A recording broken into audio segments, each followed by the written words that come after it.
Now to tonight's special report.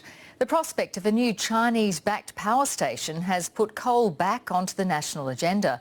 And while that could reignite the climate wars, environmentalists are also raising the alarm about the amount of waste that power stations produce. Every year, more than 12 million tonnes of ash is produced by Australia's coal-fired power stations. That's about half a tonne per person, and a staggering 20% of the nation's entire waste. Despite being high in heavy metals, the ash can be recycled, but most of it is being dumped into dams. Ben Millington reports from one area that's feeling the impact, Lake Macquarie, north of Sydney.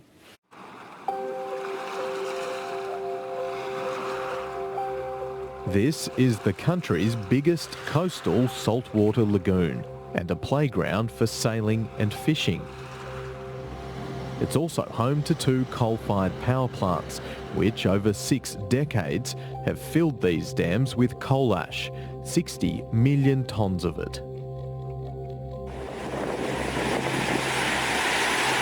Most ash dams are hidden behind large fences in power stations, and I would say most people in Australia have never seen one. The ash is dumped after being captured in the smokestacks at the Vales Point and Eraring power stations. Now there's enough sludge to fill 24,000 Olympic swimming pools, and it's contaminated with heavy metals. So every time that there is a strong rainfall, those ash dams, they flood, and then these metals can be carried to Lake Macquarie. Dr. Larissa Schneider has spent years tracing pollution in the lake, which could be damaging the ecosystem. The fish will stop reproducing, and we're going to lose fish species in the lake before we can see any visual effect. So we should be really concerned before we see something happening with our eyes. For 20 years, the New South Wales Environment Protection Authority has warned anglers not to eat more than 3 servings of fish from the lake a week due to high levels of the metal selenium in fish. Most ash dams around the world are lined with a membrane to prevent metal seeping into the water table, but not in Australia. Some of the older ash dams in India, for example, you might find in a similar state to the ones we have around Lake Macquarie. Eraring's owner, Origin Energy, says it monitors pollution as per its licence, and improvements in ash management have helped it reduce it ending up in the lake. The EPA says it applies stringent conditions, but environmentalist Paul Wynne says monitoring is weak and the power stations should pay for pollution. I think things will change dramatically if their profits start to be affected. Hundreds of millions of tonnes of ash sits in power plants across the country.